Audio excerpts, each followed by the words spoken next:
Hello बच्चों। आज हम शुरू करेंगे इंट्रोडक्शन टू ट्रिग्नोमेट्री। ये हमारा 10th का एक बहुत ही इम्पोर्टेंट चैप्टर है। इससे रिलेटेड एक और चैप्टर है एप्लीकेशंस ऑफ ट्रिग्नोमेट्री। इसलिए हमारा ये चैप्टर पढ़ना बहुत ज़रूरी है। इसके मार्क्स भी बहुत ज़्यादा आते हैं क्वेश्चन में। मेरे को ये पर्सनली चैप्टर बहुत इंटरेस्टिंग लगता है, और अगर आप अच्छे से समझेंगे तो आई एम श्योर आपको भी ये बहुत इंटरेस्टिंग लगेगा। तो आइए इस चैप्टर को हम शुरू करते हैं। तो जब भी हम ट्रिग्नोमेट्री की बात करते हैं तो देखो यहाँ पे नाम में लिखा हुआ है ट्राई, तो बेसिकली ये तीन साइड्स का पॉलीगन, तीन साइड्स का पॉलीगन कौन सा होता है? ट्रायंगल। तो यहाँ पे हम हमेशा एक ट्रायंगल की बात करेंगे। हमारे 10th क्लास के सिलेबस के अंदर ट्रिग्नोमेट्री में हम सिर्फ एक राइट एंगल ट्रायंगल को ले रहे हैं।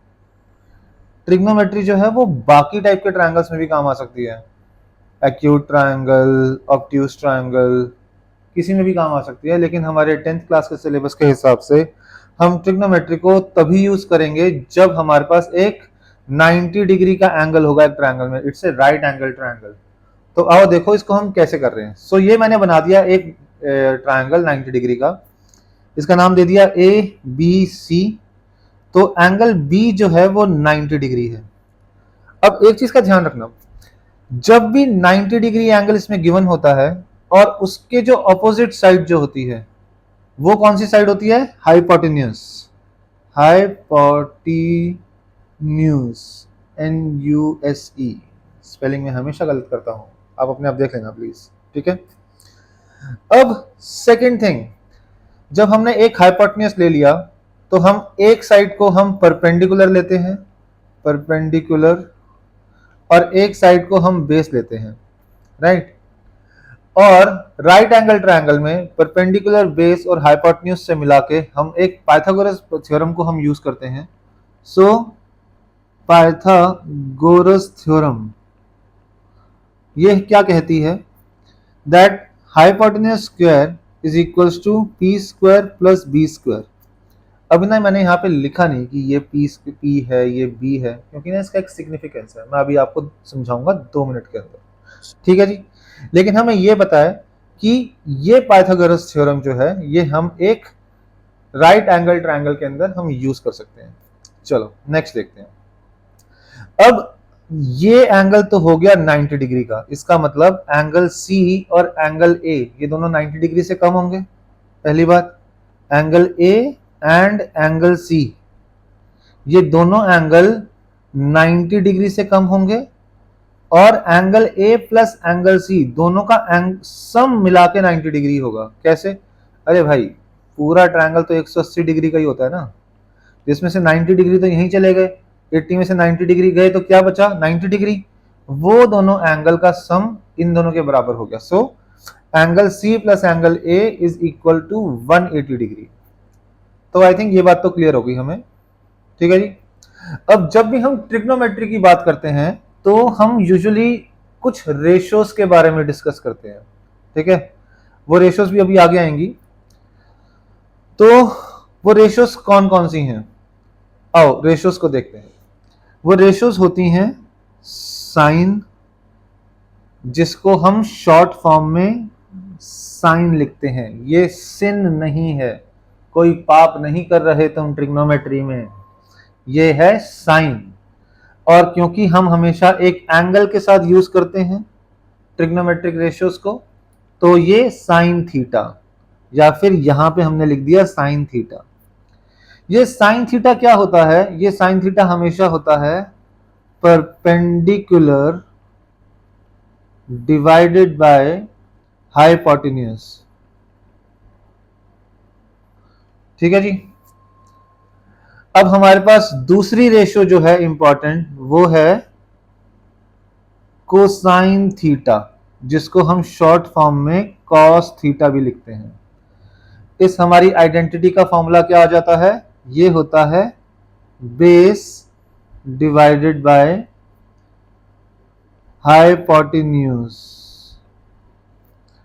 और हमारी तीसरी इंपॉर्टेंट आइडेंटिटी जो है वो है टेंजेंट थीटा, या फिर उसका शॉर्ट फॉर्म टैन थीटा भी होता है, और उसका फॉर्मूला है perpendicular divided by base, right.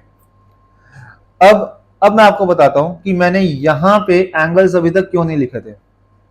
चलो, अब सपोज मैं इस एंगल को कंसिडर कर रहा हूं, अगर सपोज मैंने कौन सा एंगल कंसिडर किया, अभी ये एंगल सी को कंसिडर कर लिया मैंने, ठीक है जी।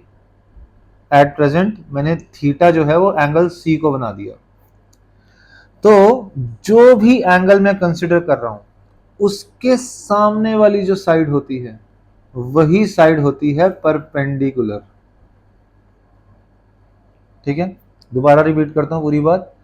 राइट एंगल ट्रायंगल है, एंगल बी तो 90 डिग्री है, और इसके अगेंस्ट जो साइड है, इसके बिल्कुल सामने वाली साइड जो है वो हाइपोटेन्यूस हो गई। अब मैं थीटा की जगह मैं एंगल सी कंसिडर कर रहा हूं, तो एंगल सी के सामने जो साइड है वो साइड हो जाएगी परपेंडिकुलर, और इसके जो नीचे जो साइड टच हो रही है इस एंगल के साथ, जो ये साइड टच हो रही है ना, इस साइड को अब हम लिखेंगे बेस। कुछ लोग ना कभी कभी इसको इस साइड को ऑपोजिट साइड भी कहते हैं, तो मैं यहां पे लिख देता हूं, ठीक है ना, ऑपोजिट। और क्योंकि ये साइड एंगल से टच हो रही है तो इसको एडजेसेंट भी लिख देते हैं, एडजेसेंट। तो आप इसको परपेंडिकुलर लिख रहे हैं या फिर ऑपोजिट लिख रहे हैं, या फिर इस साइड को आप बेस लिखना चाहते हैं या फिर एडजेसेंट लिखना चाहते हैं, ये आपकी मर्जी है, दोनों में कोई प्रॉब्लम नहीं है, ठीक है। सो मैं इसको कंसिडर करता हूं कि अगर मैंने ये एंगल लिया तो ये परपेंडिकुलर बन जाएगा और इसके साथ वाली साइड जो होगी ये बेस बन जाएगी। इसका मतलब क्या हुआ?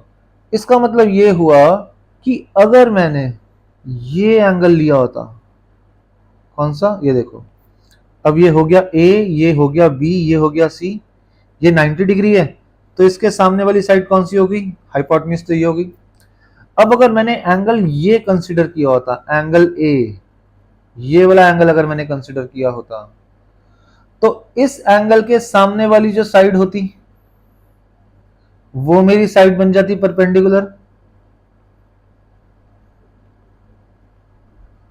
और इस एंगल के साथ वाली जो साइड है वो मेरी साइड बन जाती बेस। ओके, सो अगर हम देखें तो ये जो हमारी परपेंडिकुलर और बेस जो है वो किस पे डिपेंड करती हैं कि हमने कौन सा एंगल लिया है। आगे बहुत सारे क्वेश्चंस भी आएंगे इस चीज के, जहां पे वो आपसे दो रेशियोज पूछ लेंगे। वो बोलेंगे भैया साइन ए की वैल्यू बताओ और साइन सी की वैल्यू भी बताओ। अब क्योंकि दोनों साइन है तो हमें शुरू में तो लगता है कि दोनों की वैल्यूज एक ही होगी, लेकिन एक नहीं होता जी, ठीक है। ये ए के हिसाब से साइन की वैल्यू हम बता रहे हैं, यहाँ पे सी एंगल को कंसिडर करते हुए हम साइन की वैल्यू बता रहे हैं, तो वैल्यूज उनकी बिल्कुल अलग अलग होती है, ठीक है जी। तो इस केस के अंदर अब वापस हम यहाँ पे आते हैं, तो यहाँ पे साइन थीटा क्या हो गया? Perpendicular upon hypotenuse.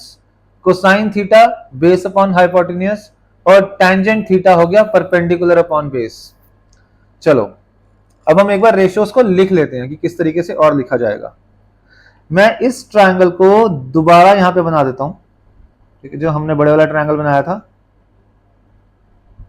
सो ये हो गया एंगल ए, एंगल बी और ये एंगल सी, ये 90 डिग्री हो गया, ये हाइपोटेन्यूस है।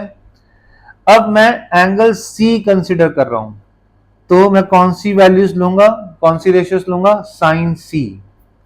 जब मैंने साइन सी कंसिडर किया तो परपेंडिकुलर कौन सा हुआ? A B. बेस कौन सा हुआ? B C. हाइपोटेन्यूस तो हमारा फिक्स ही है, क्योंकि जो 90 डिग्री का एंगल होता है उसके सामने वाला हाइपोटेन्यूस, ठीक है। तो अब साइन सी की वैल्यू क्या होती है? साइन सी की वैल्यू होती है perpendicular upon hypotenuse.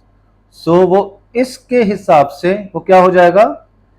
A B upon A C. So A B upon A C हमारी हो गई साइन सी की वैल्यू।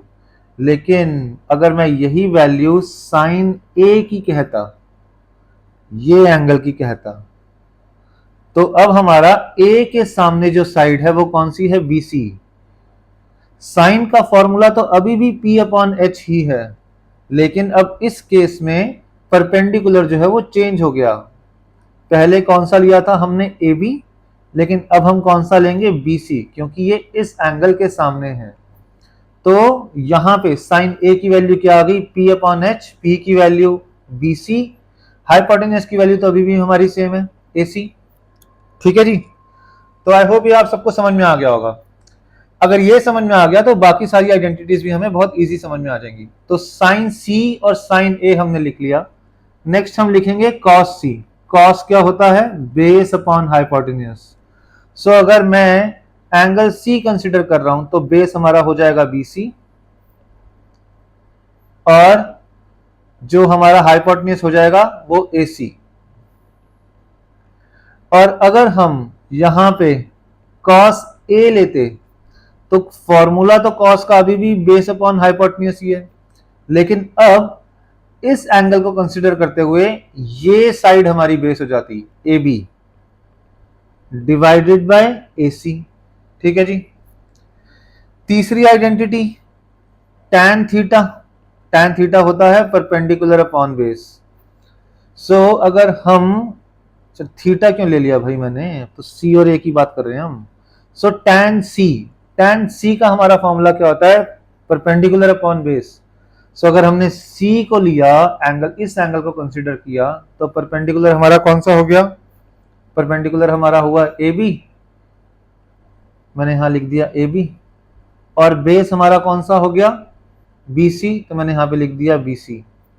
और यही चीज अगर हम tan A को कंसीडर करते, tan का फॉर्मूला तो अभी भी वही है, लेकिन अब परपेंडिकुलर और बेस चेंज हो गया। tan A के केस में परपेंडिकुलर हमारा हो गया BC, और बेस जो हो गया हमारा वो हुआ AB। तो यहां लिखते हैं BC अपॉन AB। ठीक है जी। तो यहां से हमें सारी की सारी वैल्यूज जो है समझ में आ गई। अब हमने कौन कौन सी रेशियोज कर ली? हमने करी साइन थीटा, कॉस थीटा और टैन थीटा। अब इनके ना रेसिप्रोकल रेशियोज भी होते हैं, चलो वो देखते हैं। आओ, तो हमारा जो पहला रेसिप्रोकल रेशियो जो हमारी होती है वो होती है कोसिकेंट थीटा, जिसका शॉर्ट फॉर्म कॉसेक थीटा भी होता है। अब ये किसका रेसिप्रोकल है? कॉसेक थीटा रेसिप्रोकल होता है साइन थीटा का। ठीक है जी। तो अगर हमने साइन थीटा को P अपॉन H किया था, तो कॉसेक जो है वो इसका रेसिप्रोकल हो जाएगा। तो कॉसेक क्या हो जाएगा? H upon P। इसी तरीके से सीकेंट थीटा होता है, जिसको हम सेक थीटा भी कहते हैं। ये किसका रेसिप्रोकल है? कॉस थीटा का। अब कॉस थीटा हमारा क्या है? B upon H। तो सेक थीटा क्या हो जाएगा इसका रेसिप्रोकल? H upon B। तो यहां पे मैंने लिख दिया H अपॉन B। और तीसरी रेसिप्रोकल आइडेंटिटी है हमारी कोटेंजेंट थीटा, जिसको हम कॉट थीटा लिखते हैं। और कॉट थीटा किसका रेसिप्रोकल हुआ? टैन थीटा का। अब टैन थीटा हमारा क्या होता है? Perpendicular upon base. तो कॉट थीटा इसका रेसिप्रोकल हो जाएगा। बेस ऊपर चला गया, परपेंडिकुलर नीचे आ गया, तो ये हो गया बेस अपॉन परपेंडिकुलर। तो यहां पे हमने अपनी 6 आइडेंटिटीज, 6 रेशियो, आइडेंटिटीज नहीं सॉरी, हमने यहां पे 6 रेशियोज को हमने सीख लिया। साइन, साइन का उल्टा कॉसेक, दूसरी कॉस, कॉस का उल्टा सेक, तीसरी टैन, टैन का उल्टा कॉट। तो 6 आइडेंटिटीज हमारी यहां पे पूरी हुई। एक और चीज हमें यहां पे सीखनी है, ये देखो, हमने भी सीखा टैन थीटा क्या होता है। टैन थीटा होता है परपेंडिकुलर अपॉन बेस। अब मैं क्या करता हूं, मैं ना इस न्यूमरेटर और डिनोमिनेटर दोनों को मैंने हाइपोटेन्यूज से डिवाइड कर दिया सपोज। ठीक है, मजे मजे के लिए कर दिया थोड़ा सा। ठीक है, लाइफ में कुछ फन भी होना चाहिए, कुछ डिफरेंट करने के लिए। तो परपेंडिकुलर अपॉन बेस फॉर्मूला था हमारा टैन थीटा का, मैंने न्यूमरेटर को भी हाइपोटेन्यूज से डिवाइड कर दिया, डिनोमिनेटर को भी हाइपोटेन्यूज से डिवाइड कर दिया। तो देखो ये क्या बन गया। अरे परपेंडिकुलर अपॉन हाइपोटेन्यूज क्या होता है? ये तो साइन थीटा होता है ना। तो इसकी जगह P अपॉन H की जगह मैं साइन थीटा लिख सकता हूं, और B अपॉन H की जगह हम क्या लिख देंगे? Yes, cos theta. सो टैन थीटा जो होता है वो sine theta upon cos theta भी लिख सकते हैं हम। ठीक है जी। तो अगर हम टैन थीटा को sine theta upon cos theta लिख सकते हैं, तो जो हमारा कॉट थीटा हुआ, कॉट थीटा क्या होता है, टैन का उल्टा, तो वो इसका भी उल्टा हो जाएगा, जैसे कि cos theta upon sine theta. सो टैन को हमने sine theta upon cos theta लिखा और कॉट थीटा को हमने cos theta upon sine theta लिख लिया। ये सारी की सारी चीजें जो हैं, जो हमने आइडेंटिटीज या रेशियोज आप जिनको कहो, 6 ट्रिग्नोमेट्रिक रेशियोज जो हैं, ये हमारे अभी बहुत काम आने वाली हैं। आप वीडियो को दोबारा देख सकते हो। अगर आपको कोई चीज क्लियर नहीं हुई हो, आप प्लीज मुझे कमेंट्स में डालिए, मैं कोशिश करूंगा उसको और क्लैरिटी से उसका वीडियो बना के भेजूंगा आपको। Thank you so much.